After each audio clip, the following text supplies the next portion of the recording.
take place in a church or be blessed by a priest or anything like that. And in fact, through most of history, marriage was a relationship between families. It wasn't enforced by church or state. Not till 1754 did England require a license to get married. Well, an early pope said, maybe we should make the validity of a marriage dependent on it happening in church.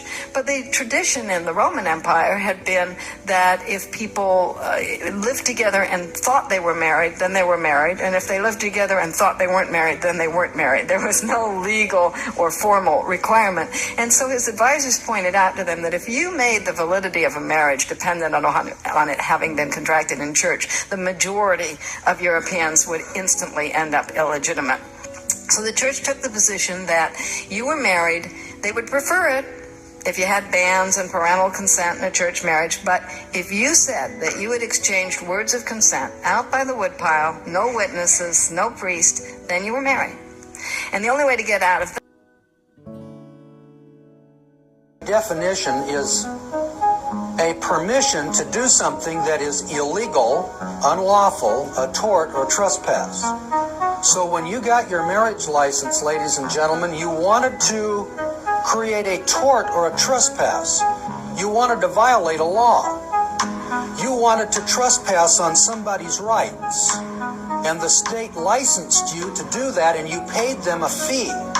And you created the guardian-ward relationship in which the state is the superior guardian, and you become an officer of the court.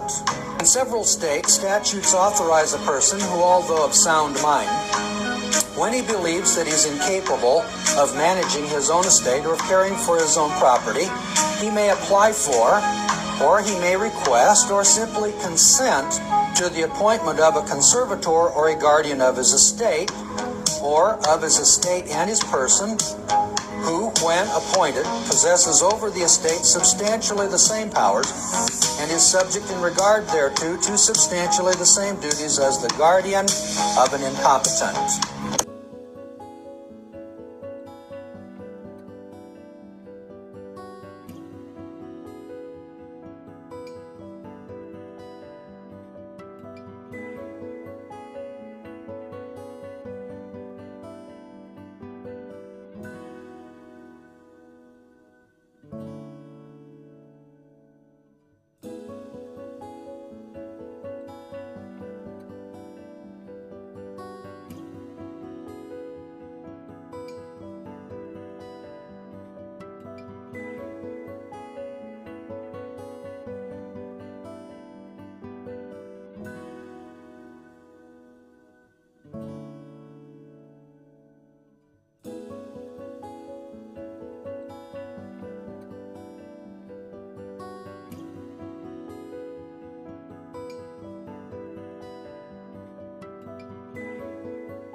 She's still single.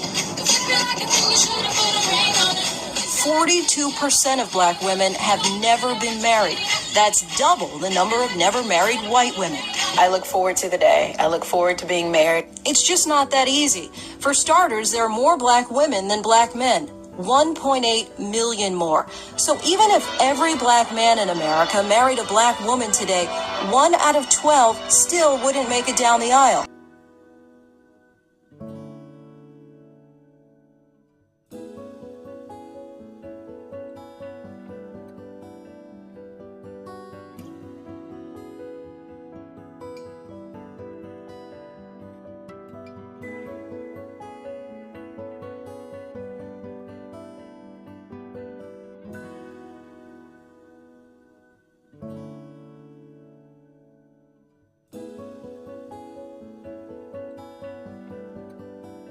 In the name of the Father and of His Son, Jesus, and by the power of the Holy Spirit of God. That's what I was thinking. I now pronounce you one together.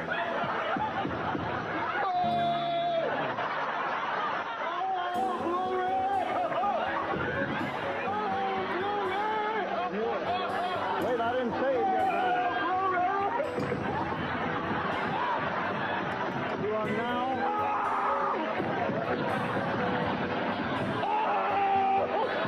husband and wife. may kiss the bride. Go ahead.